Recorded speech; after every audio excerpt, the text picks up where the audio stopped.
Halo anak Indonesia hebat. Anak-anak ibu kelas 7, kabarnya hari ini bagaimana? Ibu harap keadaan kita hari ini masih sehat dan semangat. Pertemuan kita kali ini, ibu akan menyampaikan materi kita bab 12, yaitu hati nurani memilih dengan benar. Nah, untuk penjelasannya, perhatikan dan saksikan video penjelasan ibu berikut. Hati nurani. Hati nurani akan memberikan penghayatan tentang baik atau buruk. Hal ini berhubungan dengan tingkah laku kita. Hati nurani memerintahkan atau melarang kita untuk melakukan sesuatu sekarang atau nanti. Ketika kita tidak mengikuti hati nurani, berarti kita menghancurkan integritas kepribadian kita dan mengkhianati martabat terdalam kita. Hati nurani berkaitan erat dengan kenyataan bahwa manusia mempunyai kesadaran. Dalam hati nurani ada suatu kesadaran, ada yang turut mengetahui tentang perbuatan-perbuatan kita. Hati nurani secara umum adalah bagian dalam diri manusia yang menilai perbuatan itu baik dan benar atau buruk. Hati nurani memandu kita dalam melakukan tindakan dan pengambilan keputusan. Pengertian hati nurani adalah informasi yang disampaikan oleh jiwa manusia, karena jiwa manusia berasal dari tingkatan yang lebih tinggi. Dengan demikian, jiwa hatilah yang selalu menjaga manusia agar terhindar dari perbuatan yang menyimpang hukum Sang Pencipta. Hati nurani berasal dari bahasa Latin conscientia, yang artinya hal ikut serta pengetahuan atau dengan pengetahuan. Nurani adalah sebuah bakat, kemampuan, intuisi, atau penilaian dari intelek yang membedakan apakah calon tindakan seseorang benar atau salah dengan mengacu pada norma-norma, prinsip, aturan, atau nilai-nilai. Hati nurani adalah kesadaran atau penginderaan dan mencakup penghakiman atas suatu perbuatan yang dilakukan dengan sadar. Contoh yang pertama, saat kamu ulangan, kamu lebih memilih menyontek atau tidak? Saat diperhadapkan dengan peraturan di rumah, sekolah, atau di masyarakat, lebih memilih taat atau tidak? Dari semuanya itu dibutuhkan peran hati nurani dalam pengambilan keputusan benar atau salah. Dari dua contoh yang sudah ibu kasih tadi, ibu akan menambahkan satu contoh lagi. Contoh ini sering terjadi di sekolah kita, ataupun mungkin kamu mengalami atau pernah mengalami hal tersebut.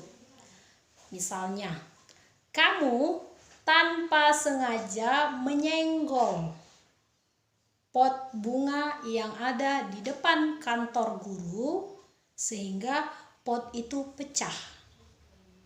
Kepala sekolah datang menanyakan kepada beberapa siswa, dan salah satunya kamu ditanya, siapa yang memecahkan pot ini? Pertanyaan itu kepada kamu.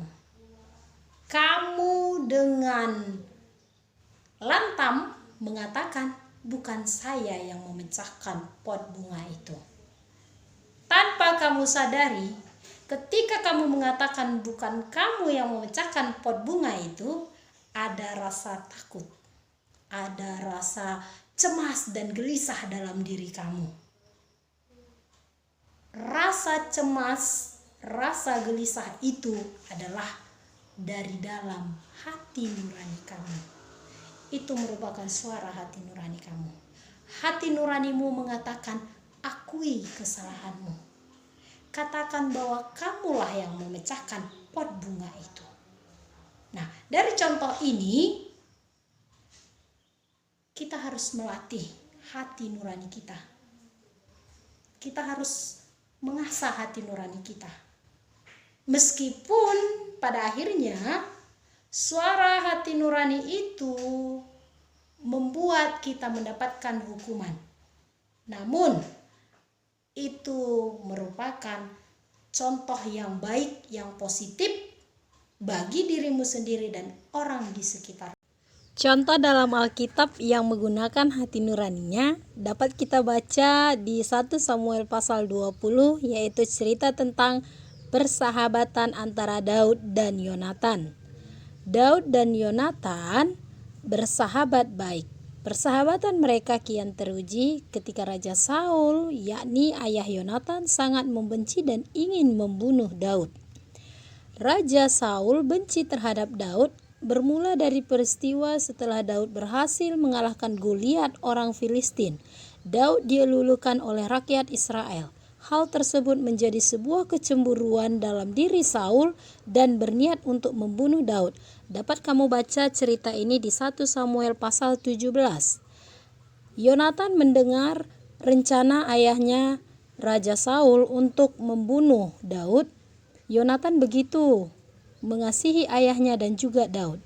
Ini menjadi sesuatu hal sulit yang ia hadapi, di mana ia harus memilih antara ayahnya Saul atau Daud sahabatnya.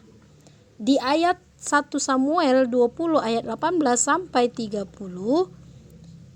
Yonatan berusaha untuk menyembunyikan Daud dari ayahnya Raja Saul, karena dalam hal ini Yonatan yakin bahwa Daud tidak melakukan kesalahan apapun.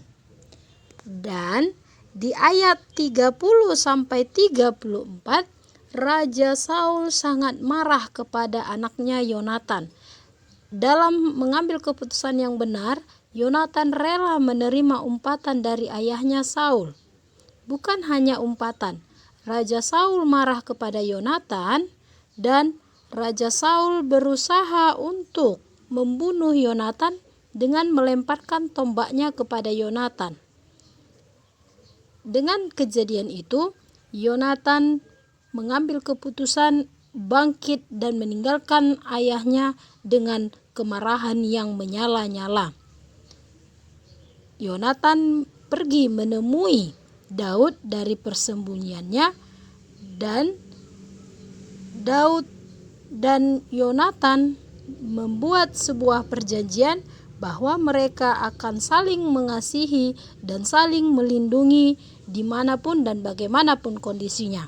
Jadi, dari kisah Yonatan dan Daud ini, kita dapat belajar untuk menggunakan hati nurani kita dalam menentukan sebuah tindakan yang benar dan bijaksana. Dari penjelasan-penjelasan Ibu, baik itu arti hati nurani, contoh hati nurani dalam kehidupan sehari-hari, dan contoh hati nurani dalam tokoh Alkitab, Ibu akan memberikan pertanyaan kepada kamu, ya. Pertanyaannya Ibu bacakan. Yang pertama, jika kamu Daud, apa yang kamu lakukan menghadapi kejahatan Raja Saul yang ingin membunuh Daud yang sudah berjuang membela bangsa Israel? 2. Jika kamu Yonatan, apakah kamu akan berpihak kepada sahabatmu dan berkhianat terhadap ayah kandungmu sendiri?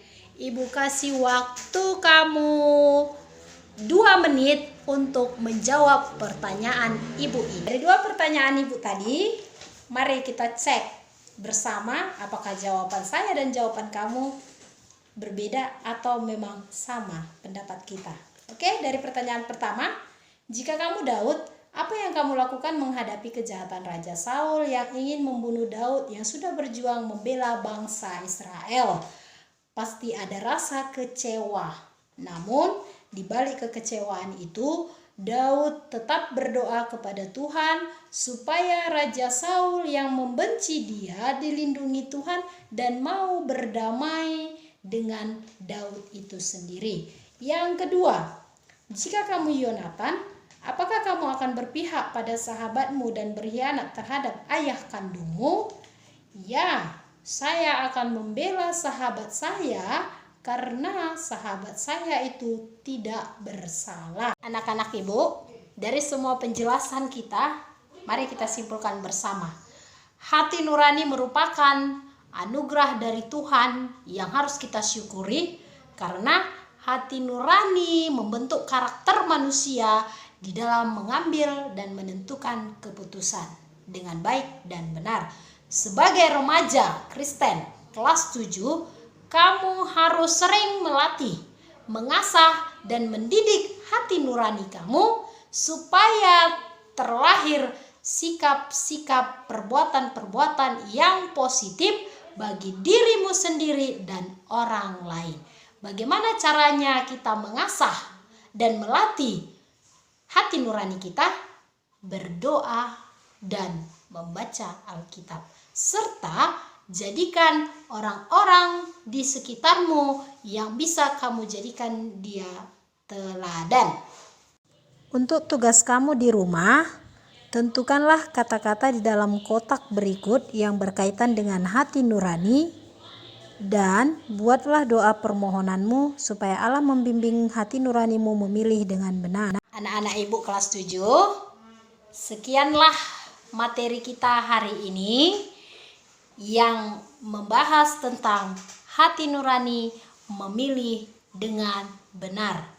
Ingat, di tengah kondisi saat ini, mari tetap jaga kebersihan, jaga kesehatan, istirahat yang cukup, stay at home, dan berdoa supaya kita tetap dalam lindungan Tuhan. Shalom.